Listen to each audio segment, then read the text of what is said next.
Irish guy, and no, stop it! If I open my window right now, I can guarantee you that I will hear just some arbitrary fat old man singing, "It's coming home!" You know, the type of disgruntled old geezer. It looks like he just come straight from drinking whiskey out of a flower pot. Lads, it is coming home. Those are the four most annoying words on the internet. Actually, no, on second thoughts, no. The most annoying four words on the internet are, Granny, I got the job! Honestly, every time I hear that advert, it makes me want to viciously burn off my tongue. But lads, England versus Iran. I said this would be a 0-0 draw. I was hyping up Carlos Queiroz as some sort of defensive mastermind, when in reality, I guess he's just a grumpy old man who looks like the main character of Goodfellas, which is quite fitting really, because yeah, he had all the tactics of a wet pizza box. I thought that a disciple of Sir Alex Ferguson, a former Real Madrid manager, would be able to tactically frustrate a failed Middlesbrough coach, but I was wrong, because England just absolutely destroyed Iran, as if this was just a child's volleyball team. I'll admit it,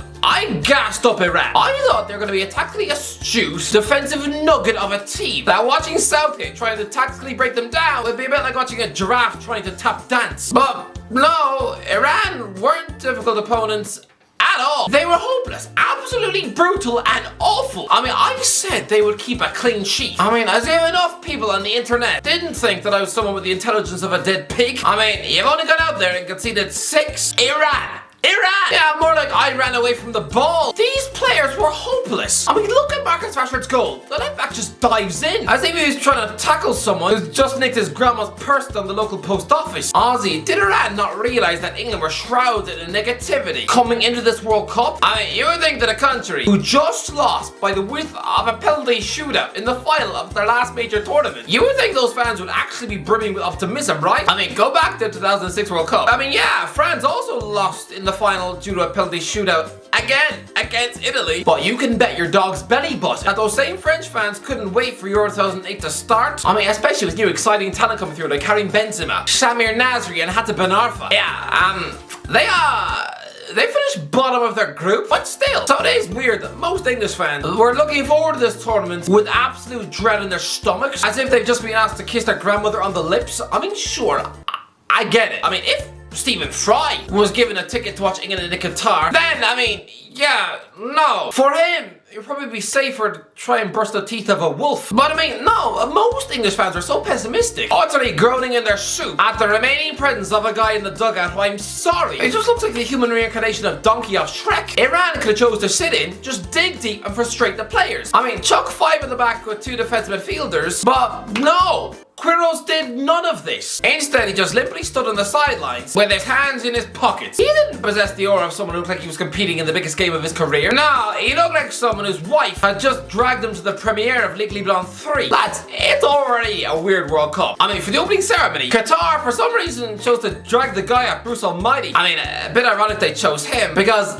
isn't the word free man basically the opposite of the word slave? I mean, it is more subliminal brainwashing. But lads, let me ask you this. Do you reckon you would have beaten Iran if Harry Kane had started with a yellow card? Lads, I promise you, Kane could have played that first half without a head. You could literally have chopped it off with a butter knife and fed it to a cow, and you would have still won the match. So yeah, I mean, clearly the FA are more concerned about creating the next Gary Lineker, someone who'll die without an England yellow card, someone with a pristine clean record so he can have a white coffin, I guess, and also do a smooth transition into being a whiter than white match of the day host. Actually, maybe not Kane, he'd probably just slobber all over the table. I mean, it'd be a bit like giving a presenting role to Daffy Duck. Yeah, I mean, clearly they don't want to see a golden choir boy like Kane, you know, football's answer to a prefect. They don't want to see him booked. I mean, how disappointing. It would be like seeing Elmo arrested for drink driving, right? Clearly the FA care more about Kane's yellow card record than, I don't know, the feelings of Graham Norton. But listen, there is a lot to like about this England win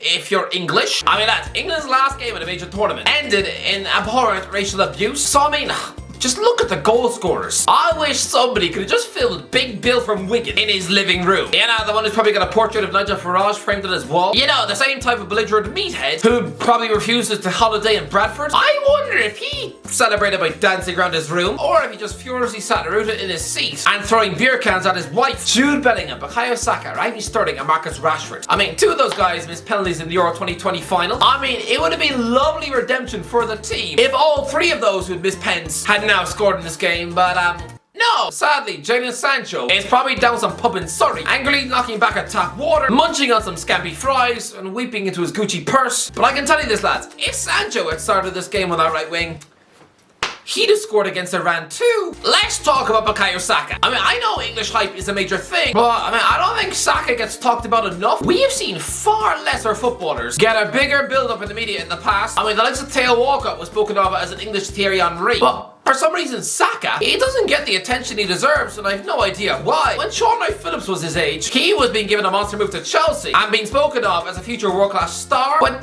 Saka, nobody talks about him enough. I mean, he's top of the Premier League. This guy's only just turned 21 years old and never looks overawed by the fact that he's one of the first names on the team sheet for both club and country. I mean, lads, that penalty miss against Italy, those moments could absolutely chew apart a boy's career. I mean, how do you recover from the embarrassment, shame, and devastation of that miss? I mean, that's honestly one of the most singularly heartbreaking moments anyone can have on a football pitch. I mean, look at the likes of Darius Vassell. He missed a vital penalty against Portugal at Euro 2004 and was never seen in an England shirt again. But not only that, but Vassell, a centre forward, let's not forget, then immediately brought the weight of that penalty miss into the following season, and he scored two goals for Aston Villa all year. That miss absolutely melted his soul. But Saka, I have to say, this man is incredible. But Iran, do you see what you've done? Because of your lackluster defending, Jack Grealish has now scored at the World Cup. He has actually scored for England at a World Cup. I guess that legitimizes his switch then, doesn't it? Thanks, Iran. But lads, yes, while that statistic does make me feel like getting sick of my hands, but he should arguably now get a tattoo of Callum Wilson on his chin. Ozzy, this is the greatest moment of your career, Jack. The pinnacle, right? Well, you have to dedicate this to Wilson. I mean, this is a striker who thought he'd probably barely play at this tournament, and yet here he is, bearing down on goal against Iran's second choice goalkeeper. I mean, this is your moment. It's a tight angle, sure, but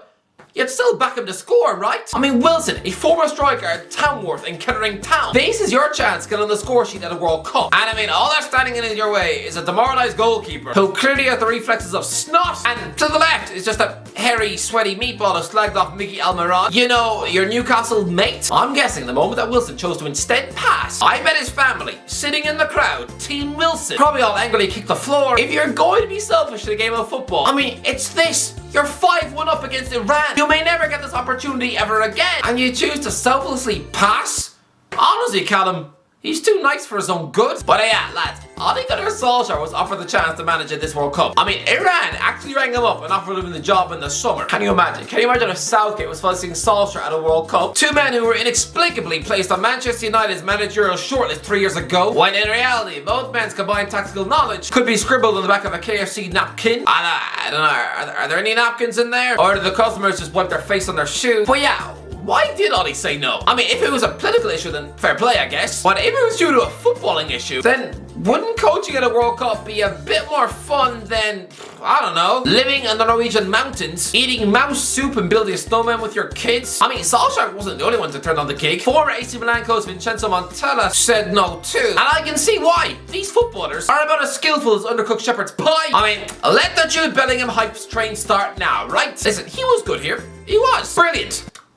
But he was against Iran. Can we please just stop and relax? You know what? I'm glad there was no social media when Wayne Rooney was coming through, because he was a true world-class great who merited the hype more than any other English youngster I've ever seen. But I mean, can you imagine what Twitter would have been saying about him after Euro 2004? Honestly, back then, in the days of the French finale and peak Maroon 5, Rooney was being compared to Pele. And similarly, I know Bellingham looks like a brilliant player, but please, can we stop the £150 million price tag? Can we stop the talk of a Ballon d'Or? I mean, I remember when Jack Wilshere looked just as good at his age, and he just grew up to fail at Bournemouth and play in Denmark. Similarly, Ross Barkley, at 19 years of age, was an absolute Everton wizard, another menace linked with every top club in the country. But I mean, where is he now? Oh yeah, 28 and munching cheeseburgers on a bench in France. Bellingham is good, yes, but it was Iran.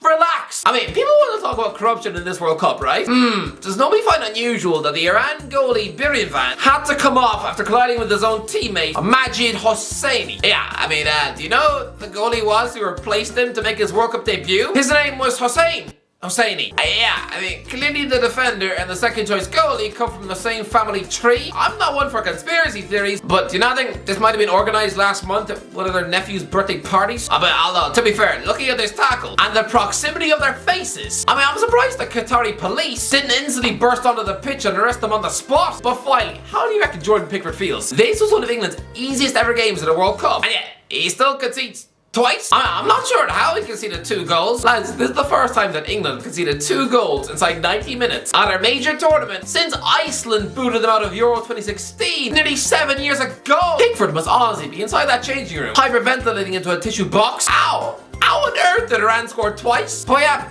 they were hopeless. It was all very yuck.